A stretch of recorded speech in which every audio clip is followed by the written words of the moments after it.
1940년대 할리우드에서 가장 잘 나가는 배우 중 한 명인 진 티어니에 관한 이야기입니다. 어떤 이는 진 티어니를 세계에서 가장 아름다운 미인으로 꼽기도 했지만요. 진 티어니는 조금 오래 봐야 예뻐 보이는 독특한 미인에 속하는 편입니다. 당시 미국에서도 그녀의 외모에 관해서는 호불호가 강했습니다. 그래서 데뷔 초에는 이국적인 생김새로 인해 인디언부터 중국인까지 다양한 국적의 역할을 도맡아 했는데요. 그들 기준으로 이국적인 생김새는 다소 동양적인 마스크로 본 모양입니다.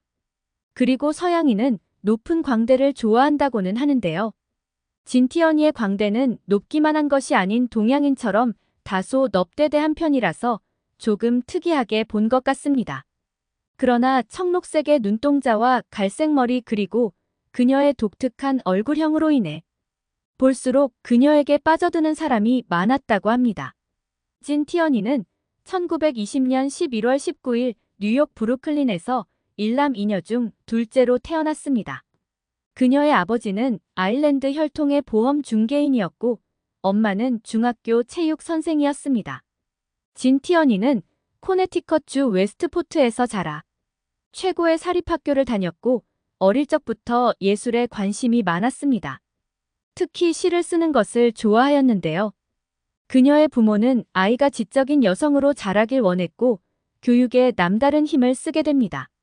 그래서 최고의 사립학교에 다니며 스위스의 국제학교에서 유학생활도 했습니다. 그녀는 어느 날 사교계 데뷔를 앞두고 17살 무렵 부모를 따라 워너브라더스 스튜디오 구경을 하게 되는데요. 그곳에서 유명한 감독이 그녀의 아름다움에 반하여 배우가 될 것을 제안합니다. 그러나 부모는 출연료가 너무 작다는 핑계로 거절하였고 배우보다는 좋은 집안에 결혼해서 성공적인 가정생활을 할 것을 원했습니다.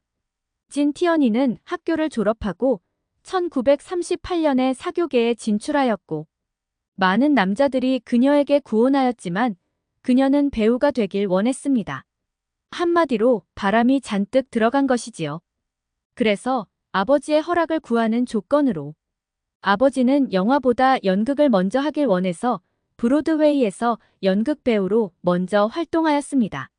지역 비평가들의 긍정적인 평가 속에서 진 티어니가 잘하고 있다는 것을 본 아버지는 그녀의 꿈을 지원하기 시작합니다. 얼마나 집이 부자이고 딸을 아끼면 그러는 줄 몰라도 아버지는 그녀가 진정한 배우가 되길 원한다는 사실을 깨닫고 그녀를 위해 회사까지 설립하였습니다. 어쩌면 아버지가 돈독이 옳은 것일지도 모르고요. 하지만 그녀의 할리우드 입성이 처음부터 순조로운 것은 아니었습니다. 콜럼버스와 계약했지만 일감은 시원치 않은 와중에 역시나 미인 앞에는 어김없이 등장하는 하워드 휴즈가 나타납니다. 하지만 상류층 남자들의 속성을 너무 잘 아는 진 티어니는 그의 유혹에 넘어가지 않았고 대신 둘은 평생 좋은 친구로 지냈다고 합니다. 그리고 할리우드 입성이 녹록지 않자 그녀는 다시 브로드웨이의 연극 무대로 돌아갔고 그곳에서 20살도 되기 전에 가장 성공한 스타 중 한 명이 되었습니다. 그녀는 다시 헐리우드로 돌아와 폭스와 계약하게 됩니다.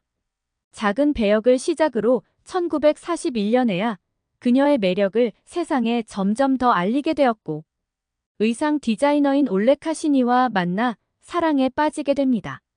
둘은 6월 1일 몰래 결혼을 했고 뒤늦게 사실을 한 부모는 보잘것없는 그와 결혼한 것을 알고 엄청나게 광분하였습니다. 그러나 티어니는 아랑곳하지 않고 남편과 행복한 몇 년을 보냈습니다. 결혼 후에도 진은 배우 활동을 왕성하게 하였고요. 1943년에는 루비치 감독에게 폭군이라며 언성을 높이며 싸우기는 했지만 그의 영화로 인해 그녀의 명성은 더 높아졌습니다. 그녀의 인기가 높아질수록 진의 정신은 더 피폐해졌습니다. 무엇보다 결혼을 반대했던 부모는 남편 카시니를 가족으로 인정하지도 않았고 그녀 수입의 25%를 청구할 정도로 소송까지 벌였습니다. 일은 밀려오고 아이도 태어날 예정이라 스트레스가 이만저만이 아니었겠죠. 게다가 전쟁통이라 배우들이 위문 공연을 많이 다녔는데요. 진도 애국심이 넘쳐서 국채를 사는 국민들에게 뺨에 키스해주는 이벤트에 국익을 위해 동참하였습니다. 그러나 그녀는 임신 중에 풍진에 걸렸고요. 그것이 태어난 아기에게 엄청난 영향을 준 것은 말할 것도 없었습니다. 그녀가 그토록 원했던 딸 다리아는 1.4kg의 조산아로 태어난 데다 부분 실명의 청각장애는 물론 정신장애도 가지게 되었습니다. 진티언이는 아픈 딸을 낳은 후에도 배우 생활에 전념하였고 출산 1년 후인 1944년에는 그녀의 인생 역작 로라를 맡아 최고의 찬사를 받습니다. 진티언이는 미국에서 가장 유명한 배우가 되었습니다. 다음에 출연한 영화도 엄청난 성공을 거두었지만 그녀의 배우로서의 성공이 행복과 직결되는 것은 아니었습니다. 그래도 리타 헤이워스와 에바 가드너와 함께 당시 가장 아름답고 인기 있는 배우로 자리매김하게 됩니다. 진티언이는 아픈 딸을 돌보는데 최선을 다했지만 그 때문에 정상적인 삶을 살 수가 없었습니다. 다행히도 진의 절친 하워드 휴즈가 아픈 다리아의 치료에 전념하며 치료비도 지불하겠다고 하였고 진은 하워드의 그러한 선행에 감동받았습니다. 그건 그렇고 여러모로 피곤한 상황 속에서 진티언이는 남편과의 관계도 소원해져 다른 남자와 만나 외도까지 하게 되는데요. 그것보다 더 충격적인 사실은 딸 다리아가 태어난 지 2년 후 어떤 열성 팬이 진티언이를 찾아와 인사한 사실입니다. 진티언이도 처음에는 그녀를 반겼지만 이내 싸늘해진 표정으로 뒤돌아 나오게 되는데요. 알고 보니 열성 팬이 2년 전에 풍진에 걸려 격리 중에 있었음에도 진티언이를 보고 싶은 마음에 몰래 나와 그녀 뺨에 키스하고 갔다고 자랑하듯 얘기한 것이었습니다. 한 열성 팬의 이기적인 팬심으로 자신도 풍진이 옮아 아픈 딸을 낳았다는 생각을 하니 피꺼솥하지 않을 수 없었겠죠. 그리고 누구나 경악을 금치 못할 이 에피소드를 아가사 크리스티가 자신의 소설 깨어진 거울에 그대로 담아냈습니다.